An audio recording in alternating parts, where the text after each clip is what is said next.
صدیوں سے بادشاہ بننے والے اس آیت، اس وظیفے اور اس تسبیح سے ضرور فیض پاتے ہیں۔ صدیوں سے جو بادشاہ بنتے ہیں، جو شہنشاہ بنتے ہیں، وہ اس وظیفے سے ضرور فیض پاتے ہیں کہ بندہ فقیر سے شہنشاہ بن گئے، بس یہی ہے۔ اور آپ کی زندگی میں، یعنی حضرت امام جعفر صادق کی زندگی میں اس کے بہت فوائد، اس کے بہت فضائل، اس کی بہت برکات اور اس کے بہت کمالات۔ پوچھا کہ اس کا فائدہ کیا ہے؟ اور میں بس فقیر سے شہنشاہ بنا دیتا، یہ اس کا فائدہ۔ اس آیت کے اندر تسخیر ہے، اس آیت میں رزق ہے، تسخیر ہے، اس آیت میں رزق ہے، اس آیت میں درازی عمر ہے، اس آیت میں نہ ختم ہونے والا ایسا نظام ہے کہ اس آیت پہ یقین کرنے والا، میرا لفظ ذرا یقین بھی یقین سے سنیے گا، یقین بھی یقین سے سنیں، اس آیت پہ یقین کرنے والا، اس آیت کو پڑھنے والا، اس آیت کو اپنی زندگی کے معمولات میں شامل کرنے والا کبھی منگتا نہیں ہو سکتا انشاءاللہ۔ اس سے اگلی بات یہ ہے کہ اس آیت کو پڑھنے والا، اس کی نسلیں کبھی منگتی نہیں ہو سکتی، نسلیں کبھی منگتی نہیں ہو سکتی۔ آپ کو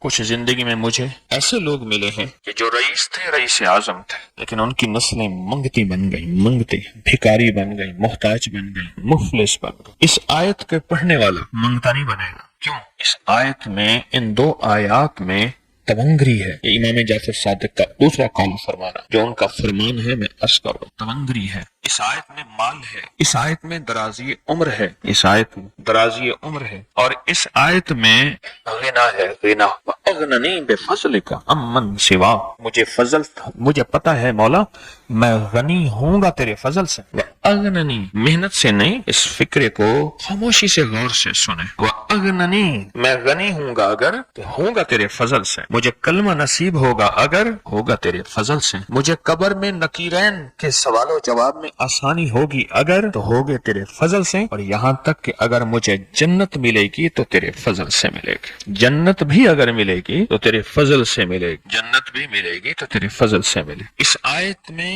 یعنی ان دو آیات میں غنا ہے، غنا، غنا ہے اس آیت میں، اور اس میں ضرورتوں کا پورا ہونا ہے، حاجات کا پورا ہونا ہے۔ اور اس آیت میں کفایت ہے، کفایت، ایک بندے کا کھانا 100 میں پورا ہو جانا یہ کفایت ہے۔ 1 روپے سے میری ضرورتیں پوری ہو جائیں، چاہے تو لاکھ کو میرا روپیہ کر دے تو میرا اللہ چاہے روپے کو لاکھ کر دے، اللہ میرا چاہے کک کو لاکھ کر دے، اللہ میرا چاہے لاکھ کو کک کر، کک تنکا۔ سورۃ توبہ کی آخری 2 آیات، لَقَدْ جَاءَكُمْ رَسُولٌ۔ کسی نے حضرت امام جعفر صادق سے پوچھا کہ حضور یہ فرمائیں کہ سورۃ توبہ کی آخری 2 آیات کے فضائل کیا ہیں، فوائد کیا ہیں، اس کے فوائد اور فضائل کیا ہیں؟